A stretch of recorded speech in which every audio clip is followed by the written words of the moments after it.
नमस्कार मंडळी, मी शीतल. स्वागत आहे तुमचं आपल्या चॅनल चटपटीत व्हेज कॉर्नरमध्ये. आज आपण अधिक मास विशेष, अधिक मासातला सगळ्यात महत्त्वाचा पदार्थ अनारशांची रेसिपी पाहतो आहे. अधिक मासात अनारसांचं दान हे खूप महत्त्वाचं मानलं जातं. तर अनारसे बऱ्याचदा घरी आपण जेव्हा करतो तर ही रेसिपी फसते.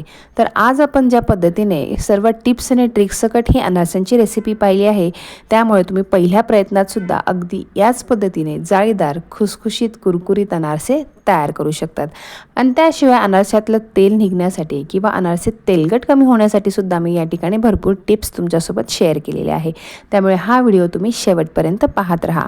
अनारसांसाठी सगळ्यात आधी तांदूळ कोणता घ्यायचा ते महत्त्वाचं आहे. तर मी या ठिकाणी रेशनचा तांदूळ घेतला आहे आणि तोही जुना आहे. जुना रेशनचा तांदूळ वापरला तर अनारसे फसण्याची खूप कमी शक्यता असते. त्यामुळे आपण या ठिकाणी रेशनचा जुना तांदूळ घेतलेला आहे. तर रेशनचा जुना तांदूळ जर नसेल तर तुम्ही कोणताही जाड स्वरूपाचा तांदूळ घेऊ शकतात, पण तो चिकट स्वरूपाचा नसावा. जसं की तो इंद्रायणी तांदूळ आहे. इंद्रायणी तांदळाचे अनारसे करायचे नाही, त्याच्या चिकटपणामुळे अनारसे फसू शकतात. तर या ठिकाणी मी घरातली थोडी मोठ्या आकाराची वाटी घेतली आहे. त्यात जवळपास पाव किलो एवढे तांदूळ बसतात. तर 2 वाटी एवढे तांदूळ मी घेतलेत. अर्धा किलो प्रमाणात आपण हे अनारसे करतो आहे. तर आपण 2 वाटी, मोठ्या आकाराची जी वाटी आहे, 2 वाटी तांदूळ घेतलेत आणि ते वजनी प्रमाणात अर्धा किलो आहेत. तर आता पहिले आपण हे सगळे तांदूळ 5 ते 6 पाण्याने स्वच्छ धुवून घ्यायचे आहे. यातलं सगळी पावडर असते ती काढून घ्यायची आहे. हे बघा, या ठिकाणी मी सगळे तांदूळ स्वच्छ 5 ते 6 पाण्याने, अगदी निथळ पाणी येतं तोवर धुवून घेतलेले आहेत. आणि यामध्ये स्वच्छ आपलं पाणी घालायचं. तांदूळ बुडतात इतपत पाणी यामध्ये असलं पाहिजे. सोमवारी दुपारी 12 वाजता मी हे तांदूळ स्वच्छ धुवून झाकून ठेवले होते. आता मंगळवारी दुपारी 12 वाजता आपण हे पाणी काढायचं आहे. हे तांदूळ धुवून घ्यायचे. तर धुताना अगदी हळूवार हे धुवायचे आहेत. फक्त हे हलवायचेत व्यवस्थित आणि त्यानंतर त्यातलं पाणी काढून घ्यायचे 1 ते 2 वेळेस आणि नंतर परत चांगलं पाणी घालून आपण हे झाकून ठेवायचे आहेत. हे बघा, मी तुम्हाला दाखवते आहे. या पद्धतीने अगदी हलवत, हळूवार, गोलाकार फिरवत हे तांदूळ स्वच्छ करायचे आहेत. कारण की तांदूळ भिजलेले आहेत, ते छान असे ठिसूळ झालेले असतात. जर आपण ते सोडून धुतले तर त्याचे तुकडे पडतील आणि त्याचे बारीक कण या पाण्यात मिक्स होतील. त्यामुळे अगदी हळूवार हलवत आपण हे पाण्याने स्वच्छ धुवून घ्यायचे आहेत. आता ही प्रोसिजर आपल्याला 2 दिवस फॉलो करायची आहे. सोमवारी भिजू घातले, नंतर मंगळवारी 12 वाजता आपण हे परत स्वच्छ धुवून चांगलं पाणी घालून झाकून ठेवलेत. तसेच परत बुधवारी देखील आपण 12 वाजता हे स्वच्छ धुवायचे, यातलं पाणी काढून घ्यायचं, चांगलं पाणी घालून हे भिजू घालायचे आणि गुरुवारी 12 वाजता हे परत थोडेसे धुवायचे आणि निथळवायचे आहेत. हे बघा, आता गुरुवारच्या दिवशी 12 वाजता मी हे व्यवस्थित असं हळूवार हलवत यातलं जे आधीचं पाणी आहे हे काढून घेतलं.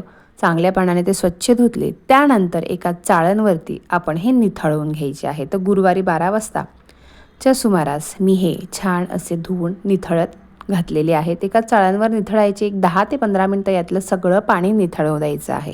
हे बघा, या पद्धतीने खाली मी पातेली ठेवली, त्यावरती हे चाळण आहे. सगळं पाणी व्यवस्थित यात निथळलं की त्यानंतर आपण एक कॉटनचा कपडा घ्यायचा आहे आणि त्या कपड्यावरती आपण हे सगळे तांदूळ पसरवायचे आहेत. एक 15 मिनटं हे निथळवून झाल्यावरती हे तांदूळ या कॉटनच्या कपड्यावर छान असं बारीकरित्या पसरवायचे आणि यातलं पूर्ण पाणी व्यवस्थित सुकल्यानंतर आपण हे दळून घ्यायचे आहे. तर हे पसरवल्यानंतर मी अर्धा तास असे वाळवून घेतलेले आहे. खूप जास्त कोरडे हे तांदूळ करायचे नाहीत. खूप जास्त कोरडे झाले, यातलं पाणी पूर्णपणे जर निघून गेलं तर याचं जे पीठ आहे ते कोरडं होईल आणि अनारसे आपले फसतील, व्यवस्थित त्याचं बाइंडिंग होणार नाही. एक अर्धा तास झाला, यातलं सगळं पाणी हे निघून गेलेलं आहे. छान हे कोरडे झालेले आहेत. हे बघा, हातात अशी मूठ वळली की ते हाताला गार लागतायत आणि थोडेसे हाताला चिपकता सुद्धा आहे. म्हणजे इतपत ओलावा ह्या तांदूळात असला पाहिजे. हे बघा, असे हातावर चुरले की ते छान चुरले जातात, इतकी ठिसूळ ते झालेले आहेत. आता हे तांदूळ आपल्याला मिक्सरमध्ये वाटून घ्यायचे आहेत. तर छोटं मिक्सरचं भांडं घ्यायचं आहे, त्यात छान बारीक होतात. त्यामुळे मी छोटं मिक्सरचं भांडं घेतलेलं आहे. तर यामध्ये आपण हे तांदूळ घालायचे आहेत आणि व्यवस्थित अगदी बारीक करायचे आहेत. हे बघा, छान असं हे मी बारीक करून घेतलेलं आहे. पाहू शकतात, एकदम छान ओल आहे या तांदळाच्या पिठामध्ये.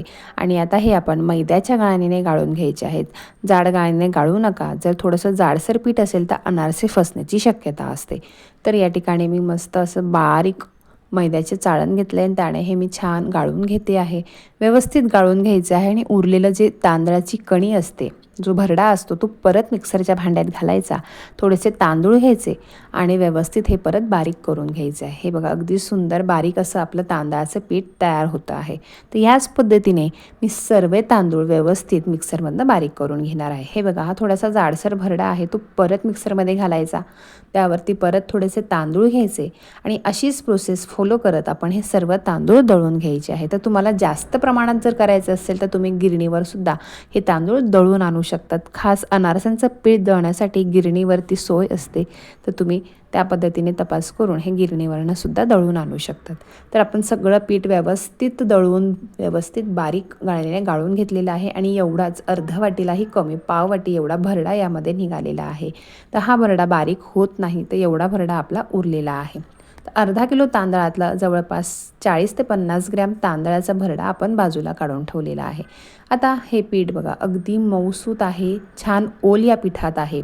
आणि आता आपण पातेलीच्या प्रमाणात हे गूळ मोजून घेणार आहोत.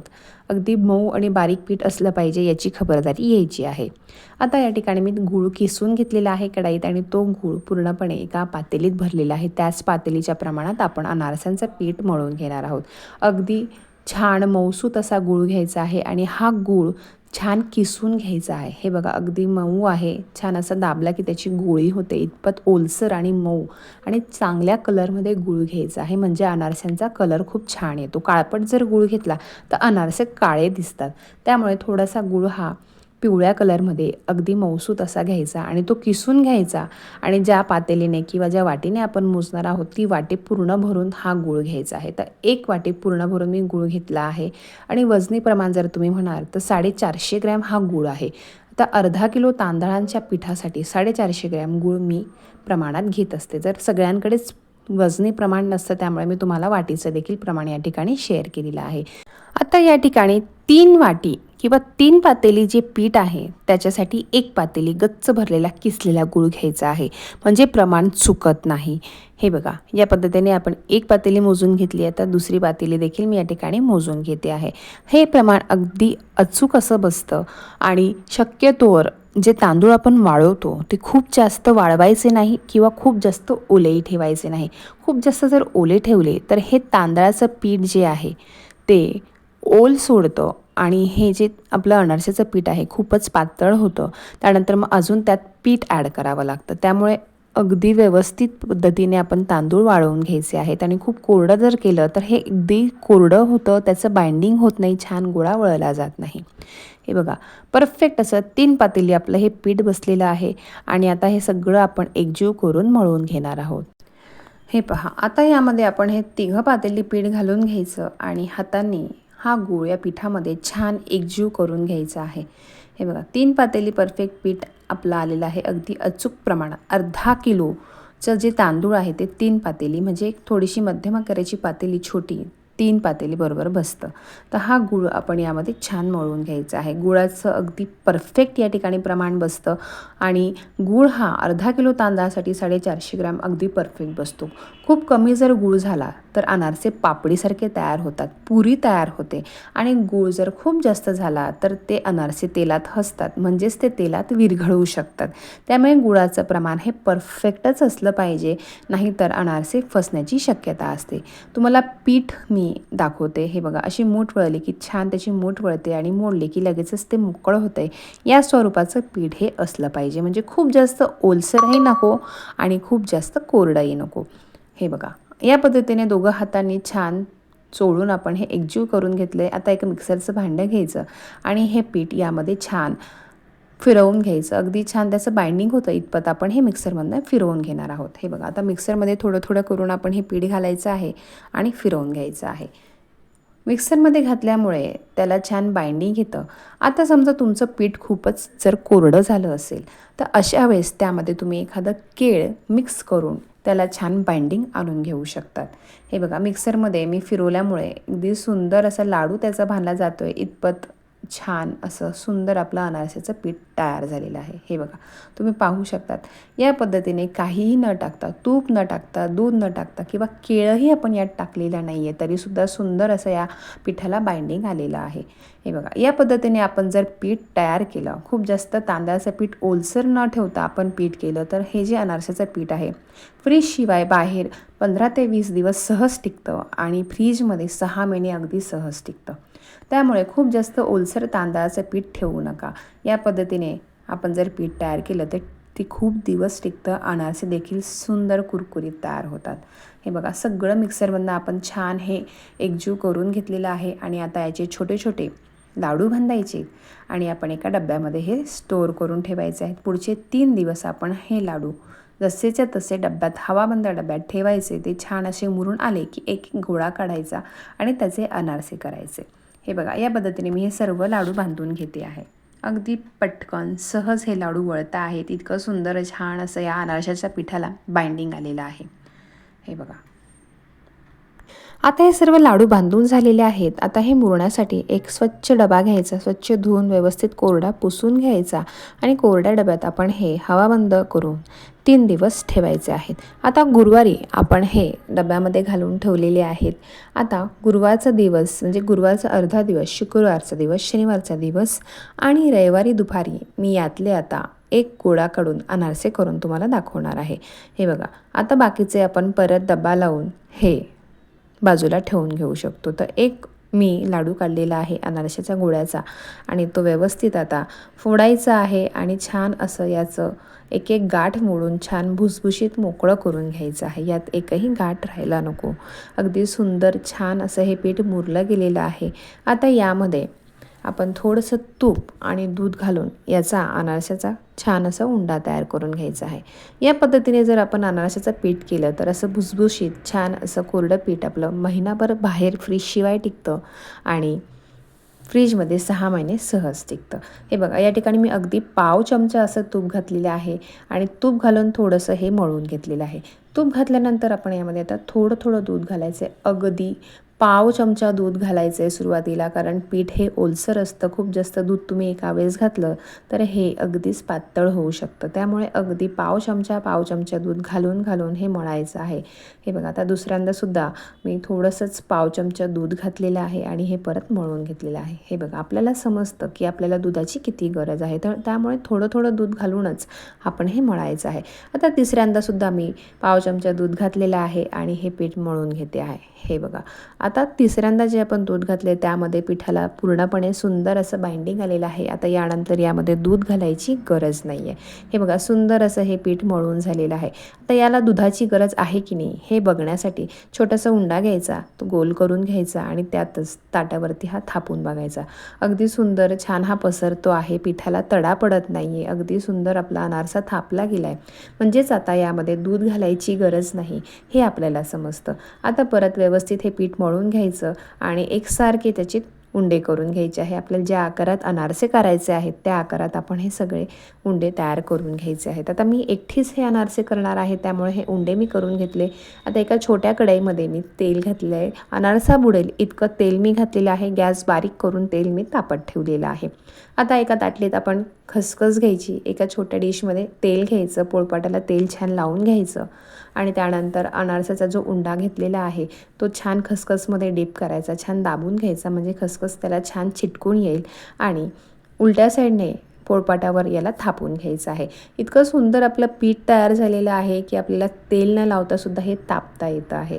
जर थापताना हाताला चिटकत असेल तर तुम्ही थोडासा तेल किंवा तुपाचा बोट तयार करून याला थापून घेऊ शकतात. आता जर तुम्हाला अनारसा खुसखुशीत, कुरकुरीत, जाळीदार हवा असेल तर अनारसा थोडंसं बारीक थापायचं आहे किंवा मग कोणाला नरम मऊ आवडतं तर थोडंसं जाडसर अनारसा थापायचं आहे, म्हणजे ते मऊ राहील आणि खायला अगदी मऊसूत लागेल. हे बघा, मी आता बारीक अनारसे करते कारण मला जाळीदार आणि कुरकुरीत अनारसे तयार करायचे आहेत. तर या पद्धतीने माझं पहिलं अनारसे थापून झालेलं आहे. याच पद्धतीने मी 2 ते 3 अनारसे थापून घेणार आहे. त्यानंतर ते मी तुम्हाला तळून दाखवणार आहे. तर मी एकटीच असल्यामुळे एका वेळेस मी 7 ते 8 अनारसे थापून घेते आणि नंतर मग एकदम तळते. मग परत गॅस बंद करते. पुढचे परत 7 ते 8 अनारसे मी थापते आणि नंतर तळून घेते. आणि एकटी असल्यामुळे अनारसे एका वेळेस एकच तळावं लागतं. त्यामुळे मी छोटीच कढई ठेवते आणि एका वेळेस एकच अनारसा त्या कढयामध्ये तळत असते. आता उचलताना असं उलथनं घ्यायचं आहे आणि त्यावरतून आपण हातावर हे अनारसं घ्यायचं आणि कढईत सोडायचं आहे. तर कढईत सोडताना आपण तेल अगदी मध्यम गरम असलं पाहिजे. खूप कडक तेलात अनारसा जळेल आणि खूप कोंबट तेलात अनारसा हसेल, म्हणजेच तो मोकळा होईल. तर अगदी मध्यम गरम स्वरूपात मध्यम आचेवरती छान असं अनारसं तळून घ्यायचं आहे. अनारसं तळायला खूप जास्त वेळ लागत नाही. असं अनारसं तेलात सोडलं की त्यावरती एकसारखं असं तेल झाऱ्याने मारायचं आणि वरच्या साईडने अनारसा तळून घ्यायचा आहे. अनारसा उलटा करायचा नाही. हे बघा, या पद्धतीने आपलं छान असं पहिलं जाळीदार अनारसं तयार झालेलं आहे. आता अनारसं हे तेल खूप पितं, तर यातलं तेल काढण्यासाठी अनारसं तळून झालं की असं झाऱ्यावर घ्यायचं. त्याला डिस्टर्ब करायचं नाही, त्याची जाळी मोडली जाते जर आपण ते दाबलं तर. तसंच्या तसं अनारसं घ्यायचं आणि एका पातेलीवरती जाळी ठेवायची, त्यावरती हे अनारसं असं उभं करायचं. म्हणजे यातलं जे काही तेल असेल ते ॲज इट इज खाली त्या पातेलीत पडेल आणि अनारशातलं तेल पूर्णपणे निथळलं जाईल आणि अनारसा हा तेलकट तयार होणार नाही.